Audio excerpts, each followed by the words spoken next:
لوگوں کو جہنم سے آزادی ملتی ہے، اور جتنے لوگ روزانہ ہر رات کو جہنم سے آزاد کیے جاتے ہیں، جب ماہ رمضان شریف کی آخری رات آتی ہے، جتنے روز ایک ایک لوگ آزاد ہوئے تھے ان سب کی تعداد کے برابر آخری رات میں لوگوں کو بخش دیا جاتا ہے۔ اس قدر برکتیں رحمتیں لے کر ماہ رمضان ہمارے پاس آ رہا ہے، اور حضور اشراف السلام نے فرمایا روزہ رکھا کرو تندرست رہو گے۔ لوگ روزہ نہ رکھ کر بیماری کے حوالے سے کہ بیمار ہو تو روزہ چھوٹ جاتا ہے، یہ ایک الگ ایک بات ہے کہ جس میں علماء نے اجازت دی کہ اگر کوئی ماہر طبیب اس بات کا بتائے نیک متقی پرہیزگار کہ آپ کا روزہ آپ کی ہلاکت کا سبب بن سکتا ہے، تو ایسی صورت میں بعد میں روزہ رکھنے کی اجازت ہے کہ بعد میں پورا کر لے، یا ایسی صورت میں کہ زندگی بھر نہیں رکھ سکتا تو پھر فدیہ کا حکم موجود ہے، لیکن صحت موجود ہے۔ کیا وجہ ہے روزہ نہیں رکھا؟ سحری نہیں کر سکا تھا اس لیے روزہ نہیں رکھا۔ تو سحری عام نفل روزہ تھوڑی ہے کہ آپ رکھیں نہ رکھیں، کہ سحری نہیں کی تو کوئی بات نہیں روزہ نہیں رکھا، لیکن فرض روزہ ہے تو چاہے سحری کری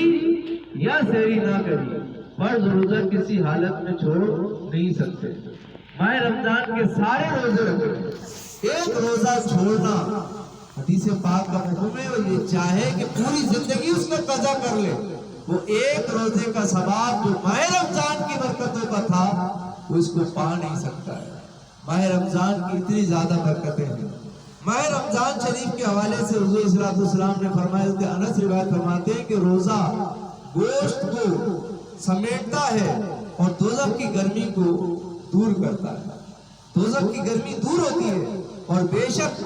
حضور فرماتے ہیں اللہ تعالیٰ کا ایک دسترخوان، بہت پیاری حدیث ہے، آقا فرماتے ہیں اللہ تعالیٰ کا ایک دسترخوان ہے، نہ اس کو کسی آنکھ نے دیکھا ہے نہ اس کو کسی کان نے سنا ہے۔ وہ کیا دسترخوان ہوگا؟ نہ کسی آنکھ نے دیکھا ہے نہ کسی کان نے سنا ہے۔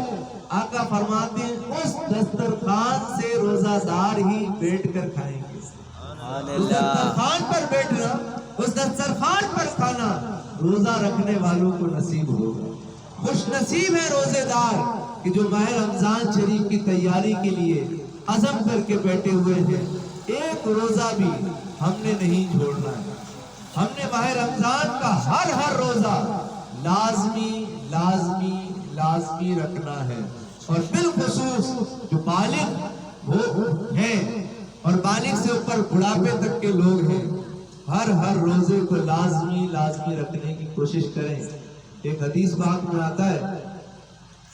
کہ حضور علیہ السلام کے دو صحابی تھے، دونوں بھائی تھے، ایک بھائی بڑا بھائی تھا اور دوسرا بھائی چھوٹا بھائی تھا۔ جو بڑا بھائی تھا وہ بہت عبادت کرنے والا تھا، نمازوں کی پابندی کرنے والا تھا، نوافل بھی بہت پڑھتا تھا، ماہ رمضان کے روزے بھی رکھتا تھا، نفل روزے بھی رکھتا تھا، زکوٰۃ بھی دیتا تھا، صدقہ خیرات بھی خوب کرتا تھا، بہت زیادہ عبادات کرتا تھا۔ اور چھوٹا بھائی جو تھا وہ فرائض ادا کرتا تھا، فرض رمضان کے روزے رکھ لیتا تھا، فرض نمازیں پڑھ لیتا تھا، زکوٰۃ فرض ہوتی تو دیتا تھا، جو اس پر فرض ہوتی تھی باتیں وہ کرتا تھا۔ یعنی بڑا بھائی چھوٹے بھائی کے مقابلے میں نیکیوں میں زیادہ تھا، کیونکہ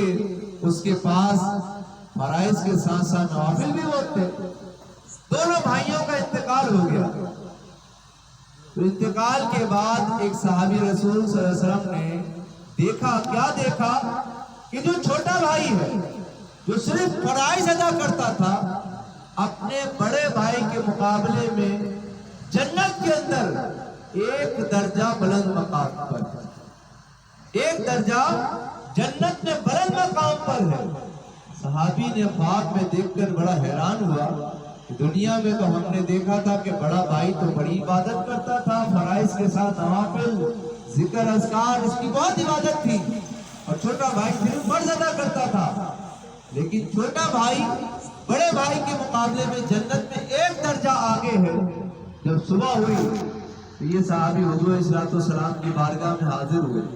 عرض کیا یا رسول اللہ صلی اللہ علیہ وسلم، آپ کے جو دو بھائی تھے، دونوں بھائیوں میں سے جو بڑا بھائی تھا صحابی، ان کا جو انتقال ہو گیا، ان میں سے جو بڑا بھائی تھا زیادہ عبادت کرتا تھا، چھوٹا بھائی صرف فرض ادا کرتا تھا، لیکن یا رسول اللہ صلی اللہ علیہ وسلم میں نے ایک عجیب خواب دیکھا ہے۔ حضور نے فرمایا کیا خواب دیکھا؟ عرض کیا یا رسول اللہ، جو بڑا بھائی ہے جس کی عبادت بہت زیادہ تھی، فرائض نوافل صدقہ خیرات ذکر اذکار بہت زیادہ تھے، چھوٹا بھائی صرف فرائض ادا کرتا تھا، لیکن یا رسول اللہ میں نے خواب یہ عجیب دیکھا ہے کہ چھوٹا بھائی بڑے بھائی کے مقابلے میں جنت میں ایک درجہ اونچے مقام پر۔ آقا علیہ الصلوۃ والسلام نے جب یہ سنا سرکار مسکرا دیے، فرمایا کیا تو نہیں جانتا تھا کہ تیرے اس صحابی کی جس کی تو تذکرہ کر رہا ہے، جس صحابی کی تو بات کر رہا ہے، جو چھوٹا بھائی ہے، اس نے بڑے بھائی کے مقابلے میں زندگی میں ایک رمضان زیادہ نہیں پایا تھا، ایک ماہ رمضان جو اس نے زیادہ پایا تھا، اس ایک رمضان مبارک زیادہ پانے کی برکت سے